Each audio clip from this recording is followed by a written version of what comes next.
This happened right after I bought a house with a garden. My husband and mother-in-law declared a forced cohabitation with smiles on their faces.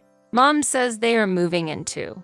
After giving it a lot of thought, we've decided to live together. Surely you won't oppose it, right? If you do, I'll make sure my son divorces you. What would your boss think? Here we go again. What an unfair tactic. If my mother-in-law joins, my sister-in-law will certainly come too. Imagining the ongoing harassment that would continue after we move in, I shivered. I absolutely cannot accept this. I have no intention of living together over there. What? What are you saying? You don't seem to understand your position. My mother-in-law frowned in anger. What she pulled out was a divorce form, already signed by my husband. Her face seemed to say that getting the house was all that mattered to her. The plan was proceeding horrifyingly smoothly. I struggled to hold back my laughter. My mother-in-law looked triumphant, watching me tremble with my head down. Quietly, I signed the divorce papers, packed my belongings, and left the unpleasant in-laws house. On the day of the move, an urgent call came from my former mother-in-law. Have you realized it yet? My former mother-in-law desperately wanted to meet and talk. That's exactly what I wanted. To meet and put an end to it myself, with a meticulous plan to control them. I set off to the battleground. My name is Amelia. I work as a secretary at an advertising agency. James, my husband, was introduced to me by a chief editor at a newspaper company. Being in a vulnerable position, I couldn't refuse the department head's proposal. At the age of 29, after half a year of dating, I gave in to James's persistence and married him. I regretted making the wrong decision at a critical moment and have continued to regret it.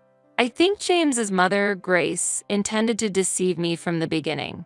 She appeared gentle and kind on the outside, but her attitude changed immediately after we got married. She dropped her facade of being an understanding elderly woman and revealed her true, terrifying mother-in-law form. Hey, Amelia, what are you dawdling for? I told you to do the dishes and then immediately start weeding the garden. Grace's irritating screams echoed in the house every day. I was sick and tired of it every day. Sighing was all I could manage in response.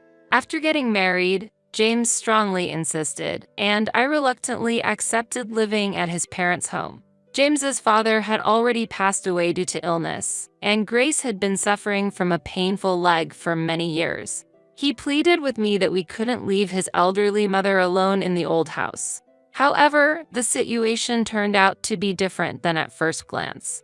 Grace, who was supposed to be suffering from a painful leg, was walking around comfortably.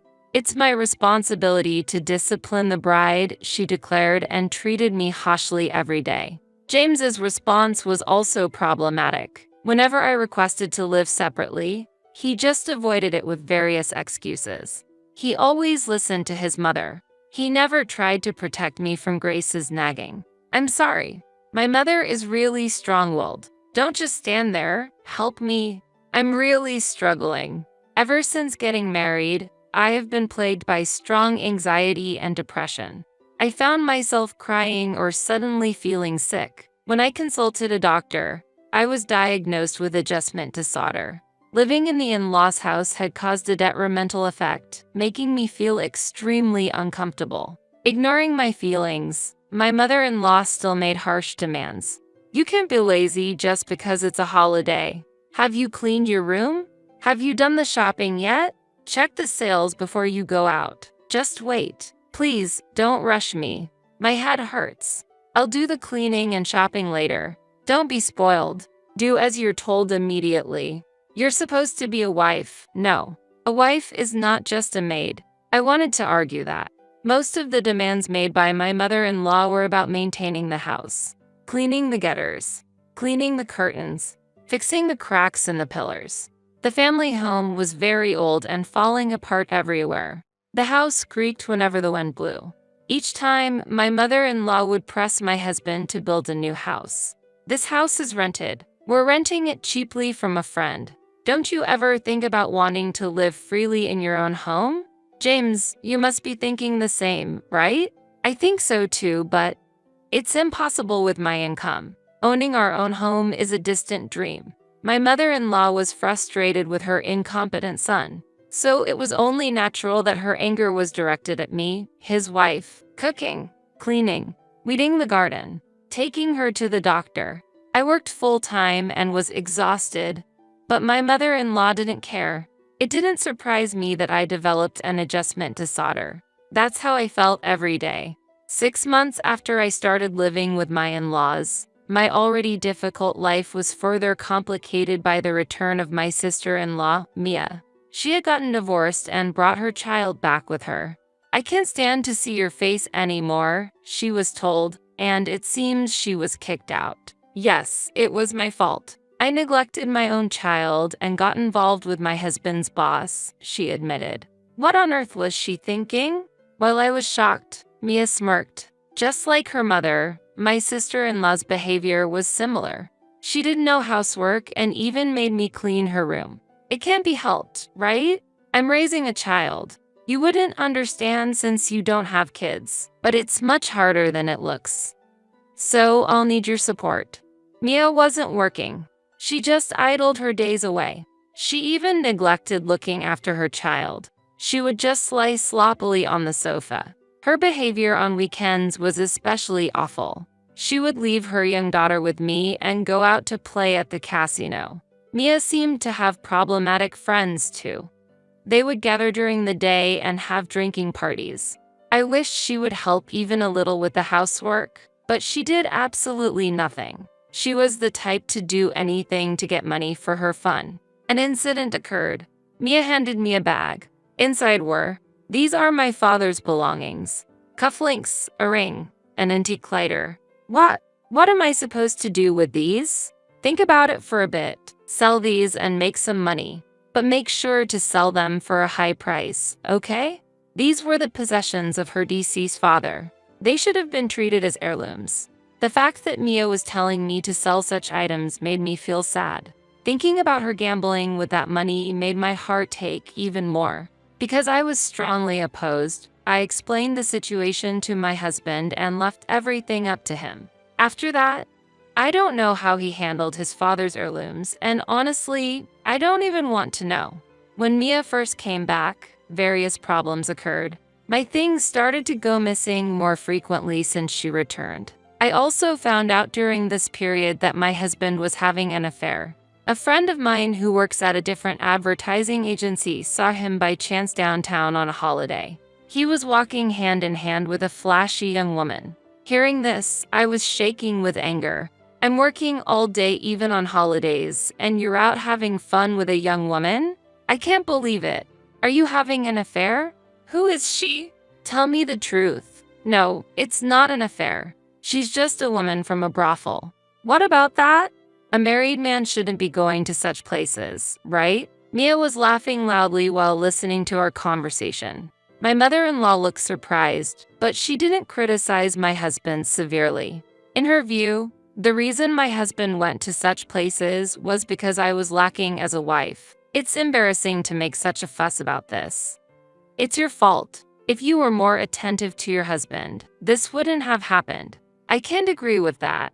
Grace, isn't that a bit unreasonable? In this house, that's common sense. Going to brothels or having affairs is like a part of a man's instinct. It's the wife's role to tolerate such things with an open mind. You're a bad daughter-in-law.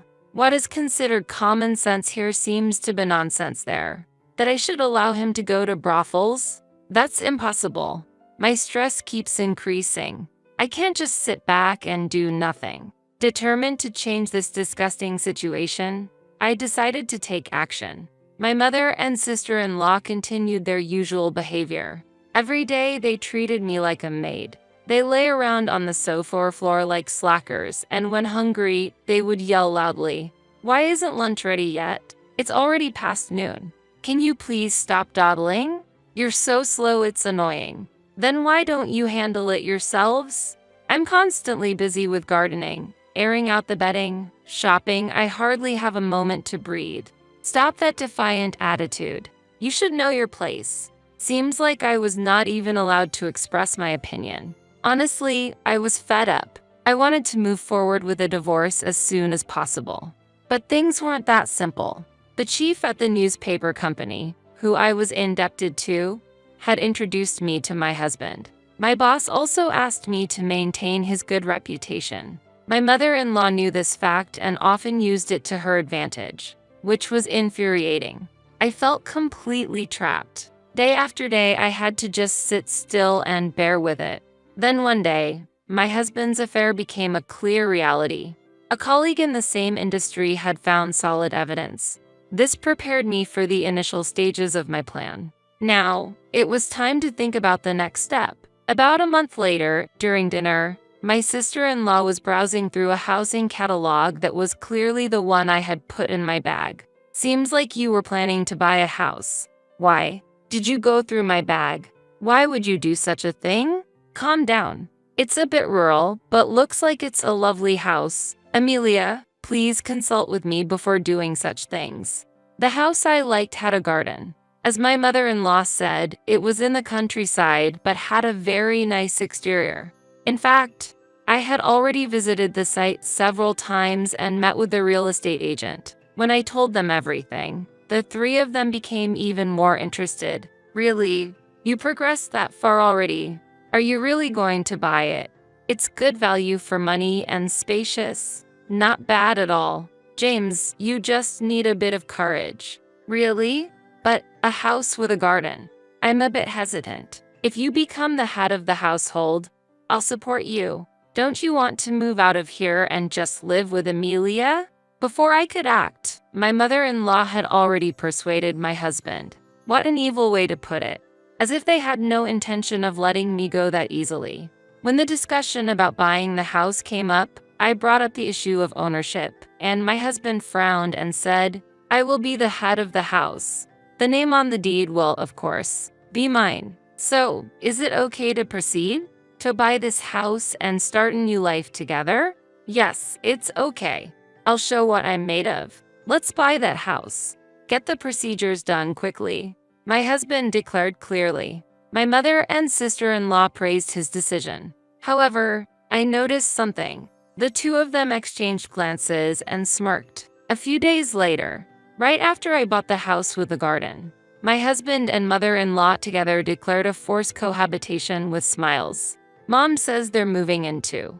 After giving it a lot of thought, we've decided to live together. Surely you won't oppose it, right? If you do, I'll make sure my son divorces you. What would your boss think? Here we go again. What an unfair tactic. If my mother-in-law joins, my sister-in-law will certainly come too. Imagining the ongoing harassment that would continue after we move in, I shivered. I absolutely cannot accept this. I have no intention of living together over there. What? What are you saying? You don't seem to understand your position. My mother-in-law frowned in anger. What she pulled out was a divorce form, already signed by my husband. Her face seemed to say that getting the house was all that mattered to her.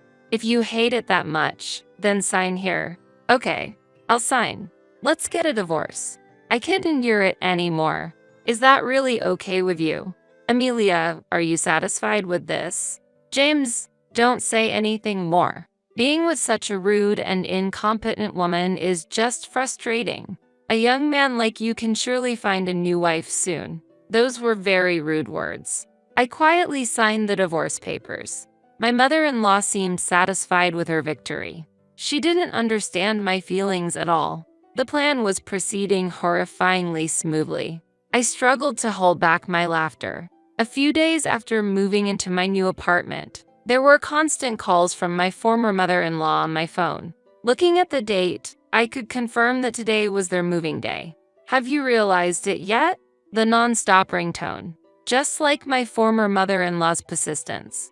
No matter how much I ignored it, the calls didn't stop. Due to the persistent calls, I finally decided to answer the phone. My former mother-in-law launched into her anger without any preamble. "I can't believe it. Why did you choose such a property? Hello. Please calm down. What's wrong? Can you tell me what the issue is? There's no use pretending. The problem lies with this house. You knew this house was full of problems when you bought it, didn't you? It has to be so. Indeed, that's true. The house I chose does have defects. The ground is very weak and often sinks. Even though it's a new building, doors and sliding doors may fail to close within a few years. There are old coal mine tunnels in the vicinity, which are well known to cause problems. This fact is well known among the local residents. They have built their homes on safe, stable ground. Meanwhile, innocent new residents who are not aware of this information often run into trouble. This time, I used such a problematic house to set a trap for those three. I had a hard time finding a defective house at a reasonable price with the help of a real estate agent. Of course, I intentionally let my former sister-in-law steal the real estate catalog from my bag. I deliberately placed the bag in a spot where she would easily notice it, making it easy for her to sneak a look. Unaware, they fell into the trap and moved into their new home. It was hard to hold back my laughter when signing the divorce papers. I wanted to tell everything, but I couldn't. I pretended not to know. A defective house? That can't be right. You must be mistaken. I argued. What are you saying? It's so obvious. Anyways, come over here. What? No, I honestly don't want to see you anymore. I firmly refused. What? What are you talking about? I no longer want to deal with a family that seems like a monster to me. I told them I would refuse no matter what amount they offered. Afterward, my former mother-in-law withdrew in displeasure, and my ex-husband came on the phone. Amelia, please listen. I just want you to understand our position a little. I'll return those words to you. James, have you ever considered my feelings even a little? No, right? I've been lonely all this time. I'm sorry, I apologize. Where are you now? Can you tell me your new address? Why would I tell you? If by any chance you came to visit, I would have to move again. I want to cut off any relationship I have with you all. The argument went nowhere. After a while, my former in-laws started making even more unreasonable claims. They insisted that the divorce was invalid and claimed we were still family. I had 2 colleagues at work witness and sign the divorce papers, which I submitted to the city hall. It's impossible for the divorce to be invalid. How lacking in understanding are they? Let's meet just once to talk. It's not getting resolved. Come on. I'm asking to, Amelia. Just once is fine. Let's settle things properly in person, okay? My former mother-in-law and ex-husband were insistent on meeting up. Even if I refused, they would likely contact me again. If that's the case, I might as well meet them in person to resolve things. All right, I'll meet you just this once. Really? Thank you. I appreciate it. But I will decide the place and time of the meeting, all right? Because there would be problems if they tried to ambush or follow me. I needed to leverage my position to avoid future troubles. Therefore, I carefully planned and called them to meet at a specific cafe. I arrived at the cafe 20 minutes late as scheduled. My former mother and sister-in-law, who had been kept waiting, were furious. My ex-husband just gave a wry smile. It was the reaction I had expected. How dare you keep your elders waiting? That's very rude. I don't want to hear about common sense from you. What do you want? How can you say that? I'm so angry. You pushed this defective house on us, and it's been a hassle. You need to take responsibility. I've told you many times. I didn't know. It was you who chose to live there, wasn't it? My former mother-in-law was at a loss for words. It seemed she couldn't deny it. She and my former sister-in-law had decided to live in the defective house by themselves. It appears that their previous residence was being renovated by the owner.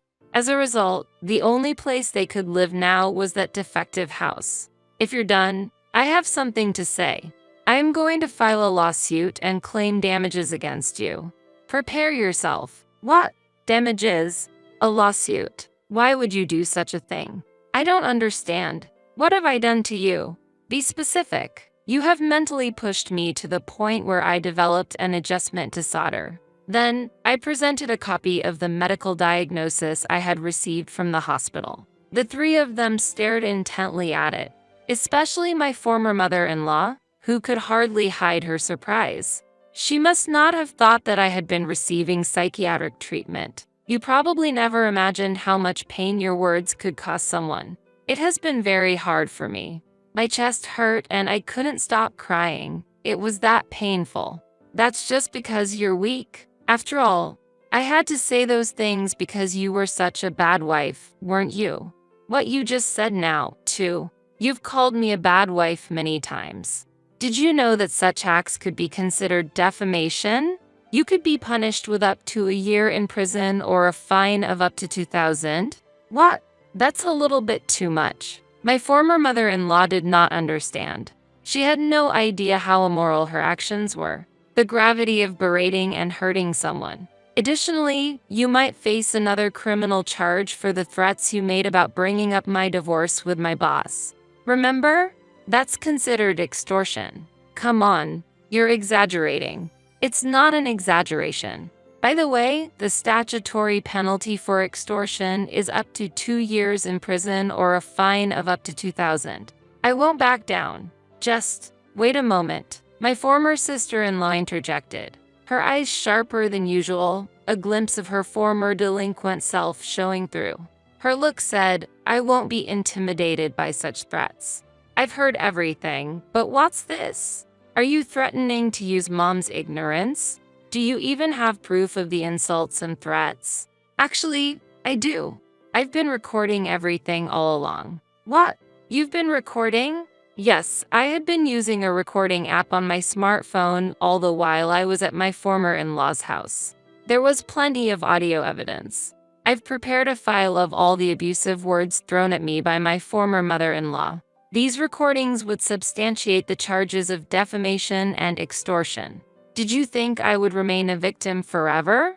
Not just my mother-in-law, but you too, Mia. You could be liable for these crimes. What? Why? What have I done? Think about your actions. Haven't you committed crimes? Can you say you haven't troubled me? That's not true. Stop making things up. My former sister-in-law claimed her innocence. I showed her the screen of my smartphone. Her face changed color instantly, a natural reaction.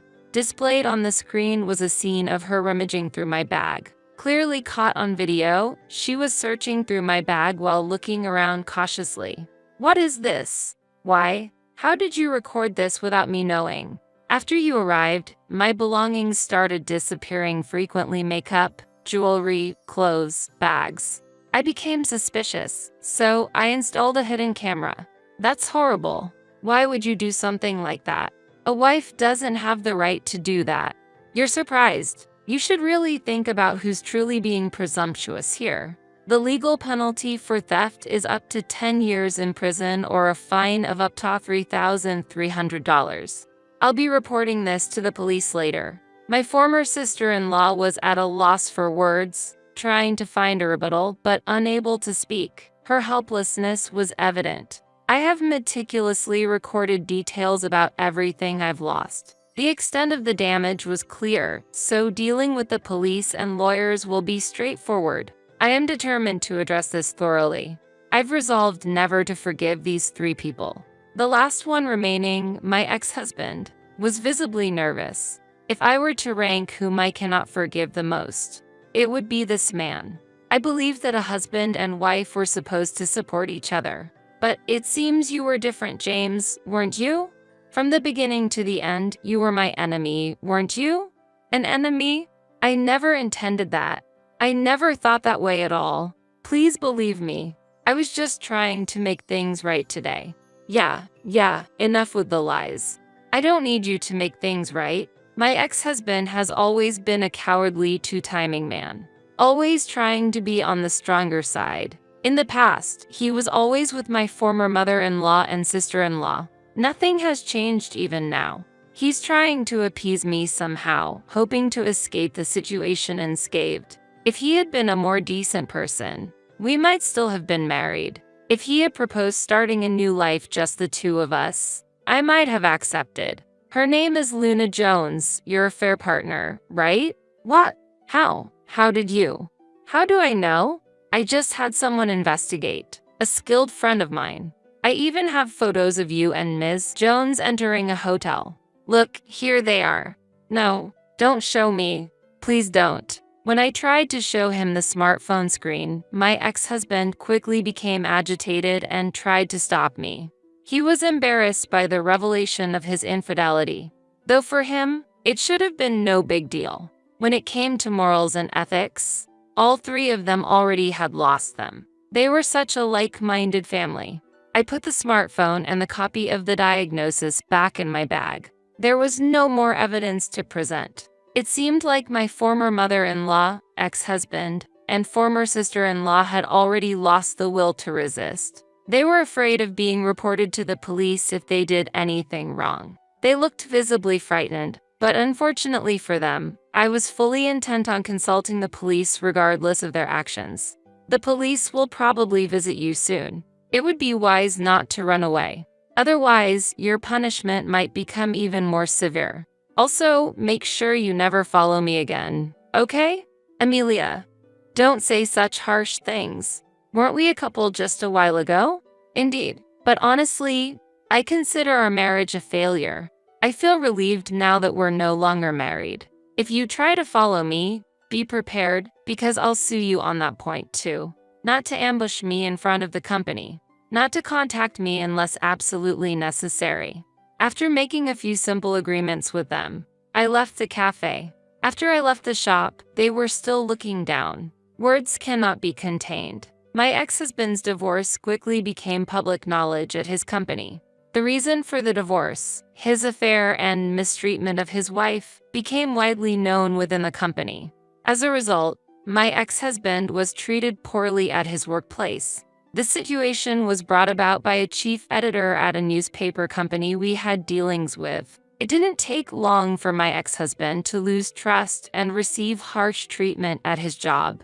Unable to withstand the pressure, he eventually resigned. His attempts to find new employment were unsuccessful, and his relationships with his family also deteriorated. About a year after our divorce, he appeared in front of me again.